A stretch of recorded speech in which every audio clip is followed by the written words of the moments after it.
예, 저희가 준비한 1위가 나왔습니다. 반쪽 한미연합훈련마저 축소로 가닥이 잡히냐? 먼저 이 얘기부터 만나보겠습니다. 어제 저희가 범여권위원 70여 명이 한미연합훈련을 연기하는 게 좋겠다, 이런 의견을 냈다고 보도를 해드렸죠. 며칠 전에 북한의 김여정 부부장이 연합훈련 중단을 요구했었기 때문에 야당에서는 김여정 부부장의 주장을 여권 국회의원들이 그대로 따르고 있냐, 이런 비판을 하고 있습니다. 논란이 이어지는 사이 한미연합훈련은 나흘 앞으로 다가왔습니다. 한반도 평화가 훨씬 더 중요하기 때문에 이 시점에서는 간곡히 이 측과 정부가 잘 소통하여서 한미연합훈련을 중단해주는 것이, 연기해주는 것이 바람직한 결정이 될 것이다, 이렇게 생각합니다. 준비 단계이기 때문에 지금 상황에서 연기한다 하더라도 크게 문제가 될 수 있겠느냐, 저들 생각은 그렇습니다. 올림픽 예선전이 열리고 있는데 본선 경기 일정을 취소하거나 연기할 수 있습니까? 연합훈련도 마찬가지입니다. 연합훈련이 정치적인 협상의 도구로 쓰이는 것을 우려하고 경계해야 합니다. 한미연합훈련은 정치의 영역이 아닙니다. 또한 국방의 기본은 군의 훈련입니다. 일단 한미연합훈련이 나흘 뒤에 어떻게 진행되는지부터 한번 점쳐볼까요? 신범철 박사님. 오늘 한 보도에 따르면은 축소로 가닥이 잡힌다라고 했는데, 원래도 좀 축소가 돼 있는 상태였잖아요. 컴퓨터 시뮬레이션 훈련. 근데 그것도 좀 줄이겠다, 이렇게 좀 가닥이 잡히고 있는 겁니까? 예, 명분을 만드는 것 같아요. 북한하고 대화를 이어가기 위해서 기존에 사실은 지금 수행하고 있는 연합군사훈련도 2018년 이전을 기준으로 하면 규모가 축소된 것으로 볼 수 있는데, 그럼에도 불구하고 한 번 더 줄이는 거죠. 아마 지금 미군 측에서는 전개가 다 되어 있는 계획이 있을 거기 때문에 한국이 참여하는 규모를 줄일 것 같아요. 그러면서 규모를 줄였다고 북측에다가 이야기를 하고, 얼마만큼 내실화를 기할지는 모르겠지만 줄어들었는데 더 줄어든 연합군사훈련을 할 수밖에 없다. 그게 오늘날 우리 군의 현실인 것 같습니다. 지금 신 박사님 말씀하셨던 건 나흘 뒤에 열리기 때문에 미국의 군사 병력은 벌써 출발을 한 상태고, 그렇죠. 근데 이제 우리가 참여를 하는데 그 참여의 규모를 좀 축소하는 방향으로 지금 가닥을 잡고 있다, 이런 얘기입니다. 예, 우리는 뭐 더 줄이는데 유연할 거기 때문에 아마 그런 방식으로 해서 더 줄여나가지 않을까 제가 추정하는 거고요. 예. 아무튼 이렇게 줄어든 연합군사훈련, 사실은 뭐 지금 북한의 핵위협은 날로 고도화되고 있는 상황에서 그 억제력을 우리가 강화해야 되는데, 억제력 강화는 하지 못하고 이렇게 우리가 방어적인 훈련조차도 줄어드는 현실이 좀 안타깝습니다. 사실 이렇게 축소로 가닥 잡힌다는 것도 일부 보도를 통해 알려진 거거든요. 구정처장. 네. 사실 며칠 전에 대통령이 한미연합훈련 관련해서 미국과 여러 가지 고려해서 신중하게 협의하라. 그리고 바로 어제 범여권위원 74명이 한미훈련을 조건부로 연기해야 된다, 이런 얘기를 했는데, 네. 청와대에서는 한미연합훈련을 하는 건 하되 어떻게 할 건지 가타부타 정확한 입장은 없는 겁니까? 청와대가 먼저 결정을 하기에는 상당히 그 외교 안보적인 부담이 따를 수밖에 없습니다. 하지만 문재인 대통령의 그 말씀 끝에 보면 협의하라라고 돼 있지 않습니까? 그러니까 어떻게 보면 한미 간에는 연합훈련 하는 것이 결정이 돼 있는데 이제 와서 여러 가지를 고려해서 협의하라라고 한 것은 뭔가 이 상황 변화에 대해서 대비를 하라라는 이 주문이 간접적으로 들어가 있다고 볼 수가 있겠고요. 그런 청와대의 어떤 그 부담을 의식을 하고 있는 여당 정치인들이 조건부 연기론을 지금 펴고 있지 않습니까? 이것은 일정한 조건을 충족한다라면 한미연합훈련을 연기할 수 있다. 이것에 대한 어떤 여론몰이를 시작을 했다. 이렇게 해석할 수 있을 것 같습니다. 김여정 북한의 부부장이요. 사실 이번에 한미연합훈련 관련 중단 요구 말고도 그동안 수차례 담화를 통해서 꾸준히 우리를 압박해 왔었습니다. 하나 관련해서 목소리 한번 들어보겠습니다. 남조선 당국자가 드디어 침묵을 깼다. 그 내용을 들어보면 새삼 혐오감을 금할 수 없다. 맹물 먹고 속이 얹힌 소리 같은 설면피하고 뻔뻔스러운 내용만 구구하게 늘어놓았다. 자기 변명과 책임 회피, 뿌리 깊은 사대주의로 점철된 남조선 당국자의 연설을 듣자니 저도 모르게 속이 메슥메슥해지는 것을 느꼈다. 지금부터 저하고 화면을 하나 같이 보실 텐데요.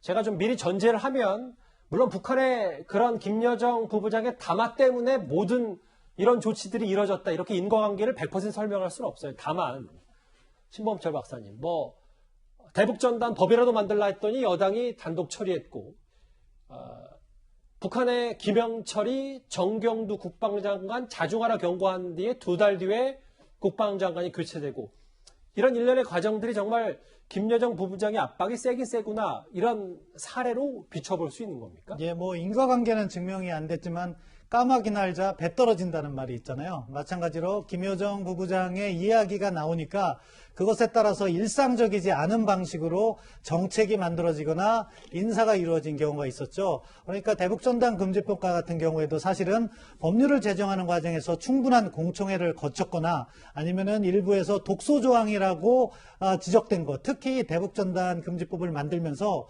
접경지역 주민의 안전을 이야기했는데 사실은 대한민국 영토 어디에서 보내도 금지되게 돼 있어요. 그런 식으로 그것 때문에 지금 헌법소원도 제기됐는데 일상적이지 않은 조치들이 포함된 법률이 들어간 거죠. 강경화 장관 교체 같은 경우에도요. 당시에는 강경화 장관은 대통령과 임기를 같이 할 거라고 외교부에서 다 같이 인식을 하고 있었던 상황이었어요. 예. 그런데 아랍의 회의에 가서 북한스럽다 이런 표현을 하나 했는데 바로 김여정 부부장이 두고두고 기억할 것 이 말을 하니까 의외로 외교부 장관이 교체됐거든요. 예. 이런 식으로 통상적이지 않은 방식의 정책이라든가 인사가 있었기 때문에 우리가 너무 김여정의 말에 귀 기울이는 거 아니냐 하는 어떻게 보면 비판이 제기되는 겁니다. 그러니까 그래서 이번에도 겉으로 김여정 부부장의 압박에 법여권 74명이 이렇게 그 조건부 연기를 하자고 한 거 아니냐. 이게 지금 야당에서 그래서 김여정 하명 이렇게 주장을 하고 있는 거잖아요. 우리나라 군인이라고 있습니다. 이제 이 전역한 군인들의 모임이 있는데 여기 성명을 냈는데요. 무슨 성명을 냈냐면 대한민국 국군 동수권자가 김여정이냐라는 제목의 성명을 냈어요. 자, 이제 좀 전에 신범철 박사님 이야기해왔지만 외교안보 국방부 장관이 정말 교묘하게도 북한의 문제 제기하에서 다 자리를 그만둡니다. 자, 얼마 전에 북한의 김여정이 이 남북회담 사무소를 이제 개성공단 사무소를 폭파시켰을 때 여당의 지금 송영길 대표가 뭐라고 이야기를 했냐면 대포를 안 사서 얼마나 다행이냐는 이야기를 했어요. 자, 그리고 또 이번에도 마찬가지입니다. 지금 뭔가 이야기를 하니까 바로 의원들 74명이 서명을 하지 않습니까? 이런 모습을 보면 저는 이게 첫 스타트부터 잘못됐다는 생각이 드는 게 뭐냐면 한미 군사훈련은요 협상의 대상이 아닙니다. 예. 그러니까 북한의 지금 북핵도 마찬가지지만 이거는요 한미 군사훈련은 대한민국 군인이 있는 한 당연히 해야 될 일이잖아요.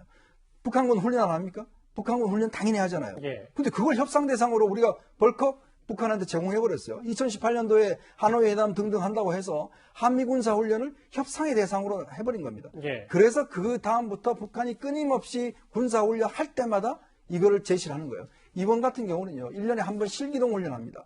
보통 1월달에 2월달에 하는 훈련은 안에서 컴퓨터 게임이에요. 근데 유일하게 하는 훈련이 바로 이번에 하는 실기동 훈련, 즉 군인들이 실제로 동원돼서 하는 훈련이에요. 그럼 군인들이 한미연합이 어떤 이 코드를 맞춘다든지 훈련을 해볼 수 있는 유일한 기회인데 2018년 이후에 이 훈련이 한 번도 이루어지지 않습니다. 근데 이번에 또 축소를 하는 거예요. 그럼 대한민국 군인은 뭘 합니까? 훈련도 안 하고. 최근에 보니까 급식 문제 가지고 문제 생기고 성추행 문제 생기고 그런 걸 지켜보는 제한군인들이나 저희들 입장에서 보면 알겠습니다. 이건 너무 걱정된다는 거죠. 최진봉 교수님, 네. 화면에 물론 뭐 여당 내부에서도 이현정 의원님 말씀처럼 한미연합훈련은 정치 영역이 아니라 정치 협상의 도구로 협상용으로 쓰이는 걸 우려해야 된다고 얘기를 했어요. 국민의힘에서는 한 발 더 나아가서 김여정 하명 4일 만에 통일부와 국정원 여당이 원팀이 됐다. 이렇게 비판받은 소지는 맞는 건지 최 교수님 어떻게 보세요? 저는 그렇게 생각하지 않아요. 그러니까 김여정 하명 때문에 이렇게 했다고 보진 않고요. 그러나 어쨌든 이 여당 의원들 80명인가 70명인가요? 이분들이 이렇게 하는 건 저는 바람직하지 않다고 생각합니다.